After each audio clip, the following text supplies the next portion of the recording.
The 31st October Brexit deadline is inching dangerously close. How has Britain found itself in this position despite 3 leadership successions, and what does all of this mean for Asian investors? Well, CNA's Xueling posed that question to the UK's former Cabinet Secretary, Gus O'Donnell.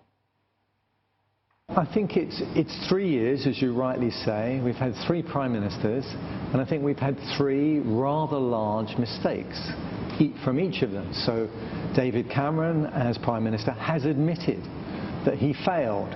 He called this referendum thinking he'd be able to win it, and he failed to win it, and as a result he resigned.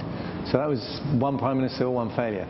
Second, Theresa May comes in, inherits a majority government, but then calls an election that she didn't need to call and ends up with a minority government. She is unable, although she negotiates a deal, to get it accepted by Parliament.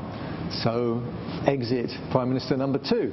Prime Minister number 3, Boris Johnson, comes in, and with the no ifs, no buts, we will leave by October the 31st, but rather crazily ends up suspending Parliament to stop them getting involved in the process as much, and that turns into a catastrophic error that's now been deemed unlawful by the Supreme Court. Let's look at it from the point of view, though, of an Asian investor. If I'm an Asian businessman, I am a palm oil exporter from Jakarta, and I have an office now in London. Very possibly I don't have an office in London anymore, actually, now. But if I had an office in London, what would you recommend? Because, quite frankly, it looks as if the more sensible thing would be to have the office in Frankfurt or Brussels. Well, I'd say London has enormous numbers of attractions. It's a global centre, not just a centre for moving into the EU. It's a fantastic financial centre. It's a fantastic melting pot. People of all sorts of different nationalities. The skills base, the connections, the networks that you get from being in London are tremendous.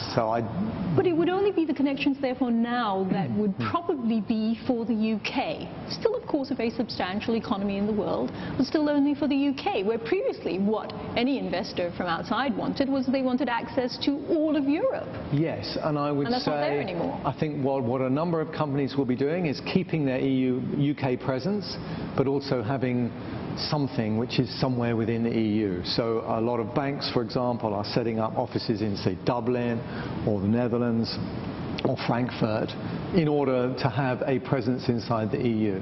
But I think, remember, the UK doesn't suddenly move completely adrift from the EU. We will still have an enormously strong relationship with the EU. They will still be our #1 trading partner. We will have to come to a deal. It's the most important trade deal for us of all, is our relationship with the EU. So I hope that those ties will remain strong, even if we were to leave. And you can watch the full interview this Friday at 9 p.m. Singapore, Hong Kong time. That's In Conversation with former UK Cabinet Secretary Gus O'Donnell.